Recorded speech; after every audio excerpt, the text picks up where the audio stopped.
செய்தி. வணக்கம். விவி செய்திகளுக்காக ஓர் செய்திகள். ராணிப்பேட்டை மாவட்டம் ஷோலிங்கர் காவல் ஆய்வாளர் பாரதி, உதவி காவல் ஆய்வாளர் மோகன்ராஜ் தலைமையிலான காவலர்கள் பொங்கல் பண்டிகையை முன்னிட்டு ரோந்து பணியில் ஈடுபட்டிருந்தனர்.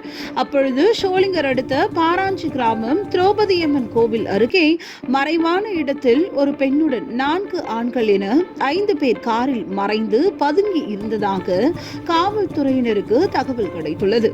தகவலின் பேரில் சம்பவ இடத்திற்கு விரைந்து சென்ற காவல்துறையினர் மறைந்திருந்த மர்ம நபர்களை மடக்கி பிடித்தனர்.